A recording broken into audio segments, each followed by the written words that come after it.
During the 2005 New Year celebration, the horrific skin collector murder case resurfaced.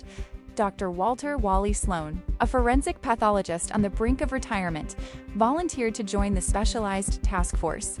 Beyond his desperate need to catch the man who murdered his wife years ago, he had one unanswered question. 12 years prior, as she was dying, his wife had whispered that she needed to tell him a big secret. What was that secret? The 2005 New Year's Eve was festive in Seattle, with holiday lights and winter decorations hanging everywhere.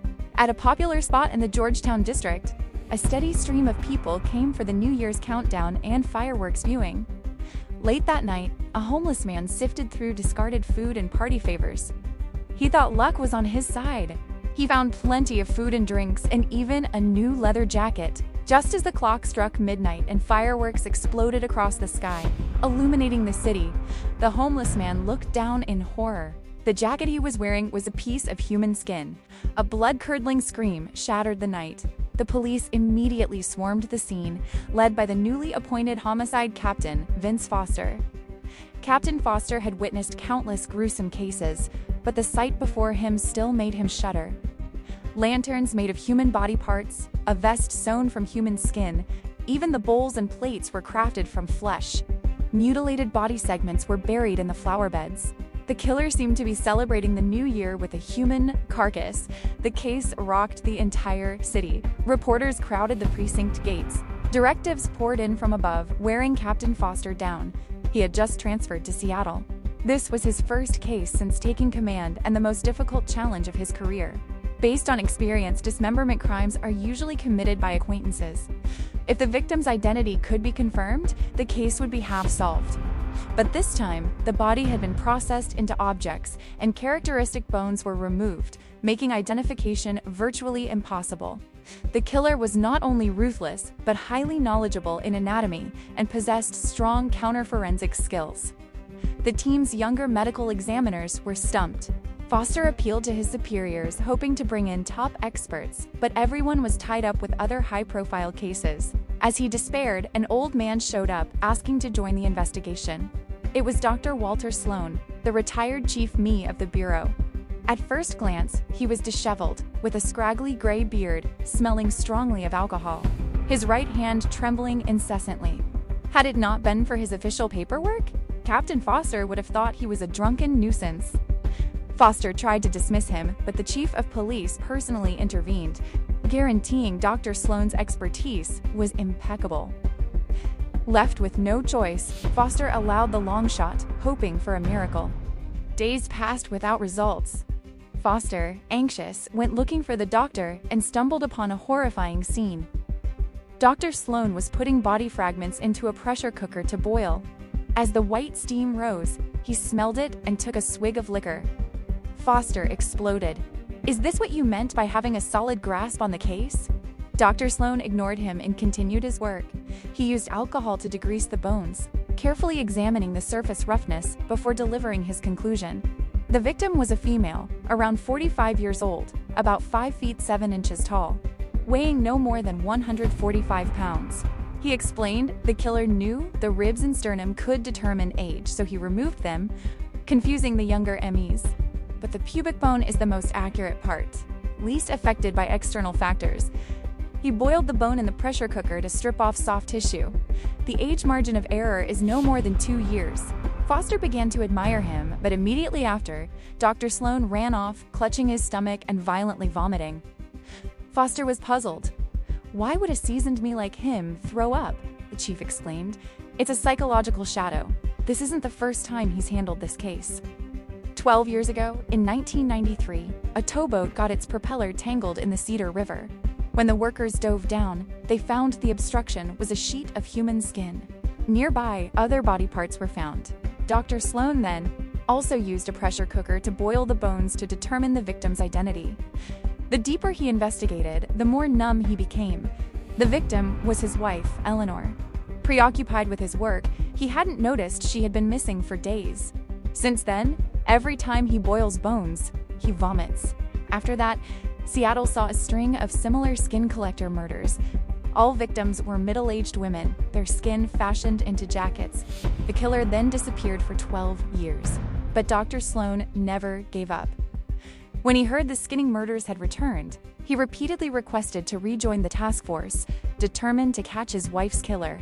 Foster, recognizing that Dr. Sloan knew the case better than anyone, personally went to his house and presented the official invitation back to the team.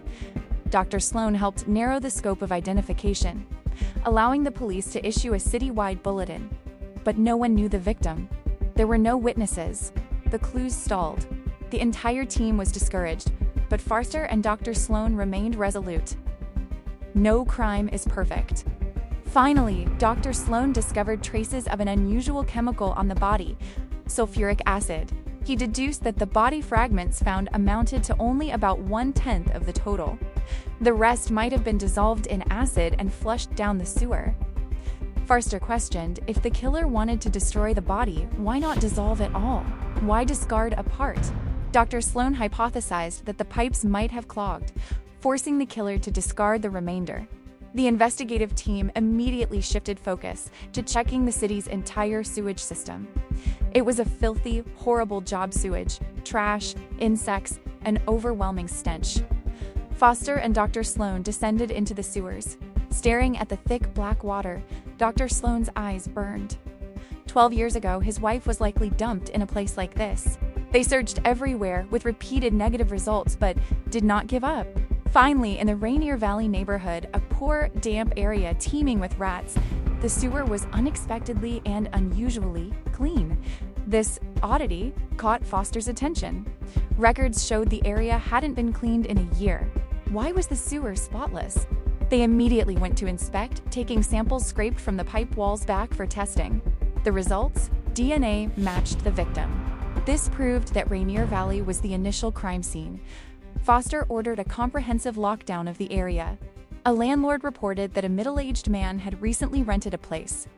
He was very tidy, sweeping and unclogging the drains daily, but often brought strange women home. The police searched the house. Inside, it was spotless, the walls and floors shining. It looked completely innocent. But Dr. Sloan bent down and scraped a few traces of dried blood from the floor. He said, no matter how thoroughly he cleans, blood will leave a trace. He took out a bottle of luminol solution and sprayed it throughout the room. When the lights were turned off, the entire house glowed with an eerie blue light. Blood spatter covered every surface. The clean house turned out to be a blood-soaked crime scene. Dr. Sloan examined it and confirmed it was the primary site of the murder. Foster walked the room and opened the bathroom door. A phrase glowed in bright blue blood on the wall. Looking closely, the letters were written by the killer dipping a finger in blood. Several fingerprints were also visible nearby. The killer's twisted behavior continuously challenged Foster's understanding of the world. This was undoubtedly a psychopath. He felt no remorse after killing. On the contrary, he was extremely exhilarated. After 12 years, the killer had finally made a mistake. Faced with the truth right before them, Dr. Sloan trembled uncontrollably. He pulled a flask from his pocket, continuously pouring liquor into his mouth. Foster had never seen Dr. Sloan like this, his face contorted, almost frightening in his fear. Foster asked him, if we find the killer, what will you do? Dr. Sloan remained silent, but Foster grew increasingly worried. He unconsciously glanced at Dr. Sloan's forensic toolkit. If Dr. Sloan truly decided to take revenge, those dissection tools could turn him into the second killer. Foster sent the blood samples from the scene to the lab. DNA comparisons showed that in addition to matching the victim, the blood of several other women was also found. There were multiple victims whose lives were now unknown. On the computer screen, the fingerprints collected from the scene were being cross-referenced with the database. Foster stood in the doorway. Dr. Sloan sat beside him. They watched silently. Foster tried to figure out how to restrain Dr. Sloan when the truth was revealed. But to their surprise, when the results came out, both were stunned.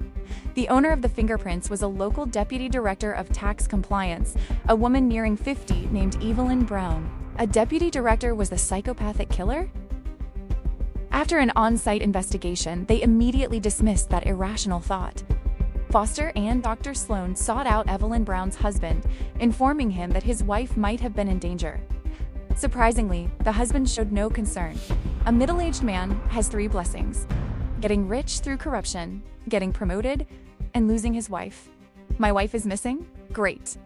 No need for a divorce, and I don't have to split half the assets with her. The words disgusted Foster, but they gave him a new direction for the investigation. Did the killer specifically target middle-aged women? Or perhaps women in failing marriages? Hearing this analysis, Dr. Sloan was triggered. He heatedly objected. After 12 years of tracking the killer, he insisted the perpetrator attacked women indiscriminately. The idea of selecting victims based on their marital status was illogical. Foster did not respond. He admitted that in forensics, he trusted Dr. Sloan, but he also had experience in criminal investigation. Sometimes a fleeting, illogical hunch can break a deadlock. Soon after, evidence collectors reported a discovery. The killer had hidden a notebook at the scene, listing the names and phone numbers of all the victims. The very first entry was Dr. Sloan's wife's name. Why did the killer write down the victims' names and numbers? Did he have a connection with them before the murder? Dr. Sloan had no idea how his wife knew the killer. After 12 years of investigation, he was discovering for the first time that his wife might have kept a secret. Foster and Dr. Sloan followed the list, going door to door, hoping to find a clue. They discovered that these women, like Evelyn Brown, were all unhappily married, and their husbands were uniformly cold and distant. Dr. Sloan saw the demeanor of these husbands, linking it to his own past. So busy with work, he didn't realize his wife was missing, and his guilt intensified. From this information, Foster quickly understood the pattern. The victims shared a clear commonality: marital conflict. Thus, even if they went missing, their husbands wouldn't report it, giving the killer ample time to act and making it harder for the police to identify the bodies. The killer most likely posed as someone, tricked them into revealing contact information, and then lured them. But what profession would specialize in luring women in marital crises? As he pondered, Foster happened to see an ad clipped among the newspaper's senior private investigator. 10 years experience, specializing in marital disputes. Ideal choice for divorce asset negotiation. Marital investigation firms. Foster suddenly realized the key was here. These private investigators are often hired by women to investigate their cheating husbands. With proof, the wife gains the upper hand in the divorce. With the rising divorce rate, this service had boomed. The ad clipped to the newspaper might be the killer's bait. Foster immediately contacted the local newspapers, collecting all the private investigator ads clipped in their papers. After filtering, one ad signed Mr. John had a contact address that matched the rented house in Rainier Valley, which had been confirmed as the crime scene. Mr. John claimed to have 12 years of experience, with a phone number and address all aligning with the suspicious profile. The technical team tracked the number to a residential area on East Union Street in the Central District. 7 or 8 police cars with flashing lights sped in and sealed off the building. Foster led the team to knock on the apartment door. The person who answered, Mr. John, was groggy and quickly taken to the precinct before he could understand the situation. His real name was Calvin Hood, 44, unemployed, and had served 2 years in prison for theft. Under questioning, he merely shrugged. "I don't know, not sure, not involved." Without more evidence, they couldn't charge him. Days later, the standoff continued until the police received a report. Another skinned female body was found in a rental room in Georgetown. Foster and Dr. Sloan immediately went to the scene. When they opened the door, they witnessed one of the most horrifying scenes of their careers. A female body, not yet fully skinned, was hanging on the wall. The skin and flesh were separated from the bone. The skin had been processed into a chair cover. The surroundings were piled with thin slices of human tissue. Dr. Sloan's preliminary assessment: the victim had died no more than 2 days ago. This meant Calvin Hood, who was in custody, could not have committed the murder. If the killer was someone else, why did Hood leave the crime scene address in his ad? Foster took a drag on his cigarette, lost in thought. Dr. Sloan, sleepless, examined the body for clues, reviewing dismemberment cases. Foster recalled the similar patterns in the Shen brothers case and the cannibalism case solved in the neighboring county last year. He thought, What if the killer was a gang, not an individual? Like the Shen brothers, this would make all the current details logical.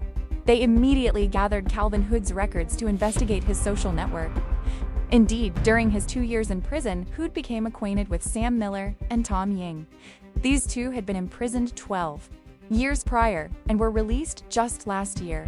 Interrogating Hood again, Foster used a trick, falsely claiming that his two accomplices had been caught and confessed everything. Hood, despairing, admitted that he, Sam Miller, and Tom Ying posed as private investigators, lured women investigating marital infidelity, robbed, raped, and murdered them, then skinned and dismembered their bodies for disposal. Sam Miller and Tom Ying had no fixed residence in Seattle. Tracking them was difficult. Foster ordered a citywide covert manhunt. Early on the 11th, Sam Miller was spotted and arrested at an entertainment center. 2 days later, around 4 p.m., Tom Ying was ambushed by police while returning to a temporary shelter to retrieve his belongings, a location revealed by Sam Miller. The real killers were caught. Dr. Sloan repeatedly paced the area where the killers lived. It was the road he walked to work every day, only a 5-minute walk from his home. He had spent 12 years looking for the answer, only to find it was right beside him. 5 minutes, yet he searched for 12 years. Dr. Sloan asked to meet Sam Miller. Foster was worried he would do something extreme. Dr. Sloan told Foster, before being a husband, "I am a man of the people. Trust me, the case is nearly over. I just need closure." Foster finally agreed. Under strict supervision, he met the suspect. When he saw Sam Miller, Dr. Sloan's eyes flashed. He stood tall, looking directly at the mastermind, and asked solemnly, "Tell me, how was the woman's body killed at the Cedar River 12 years ago?" Sam Miller chuckled faintly. "I remember it clearly. It was my first time, so I was inexperienced. The process wasn't perfect. That woman was so insecure. She came to me to investigate her busy husband, saying their marriage was unhappy and she wanted a divorce. Killing her was good. It freed her husband. Think of it as a good deed. Her husband should thank me." Dr. Sloan collapsed from his chair, falling to the ground, tears streaming down his face like a broken dam. He roared like a wounded animal, a cry filled with despair and turmoil that shook everyone who heard it. He finally had his answer. The big secret his wife wanted to tell him 12 years ago was that she wanted a divorce. Foster stabilized Dr. Sloan and officially prepared to confront the 3 perpetrators. He carried the file he had stayed up all night to prepare, facing them calmly. In less than 10 minutes, all 3 confessed. Before harming Evelyn Brown, they had committed multiple prior murders. The commonality: the victims were all middle-aged women with marital problems who hired them for investigation, only to be robbed, raped, murdered, and disposed of. Sam Miller, the central figure, described the dismemberment in chilling detail. "It was hard to cut the flesh at first, so I bought many medical and anatomical books to study. The time it took to dismember dropped from 20 hours initially to just 9. When discussing murder and dismemberment, Sam Miller spoke like a master craftsman, even debating human anatomy. He claimed that after killing, he felt extremely excited, often performing sexual acts with the corpse and stripping the skin to make objects his products, to enjoy the thrill when recalling the kill." Foster looked at the stack of crime reports. "Does your conscience not bother you?" Sam Miller smiled. "Humans are social creatures, but the least united. People eat grains and vegetables, but also the flesh of everything from elephants to whales, mice, and shrimp. Even loyal dogs can be cooked and eaten. Human celebrations are often days of animal slaughter. If a person's intelligence is less than a dog's, can they be eaten? Is that your justification for murder? They deserve to die."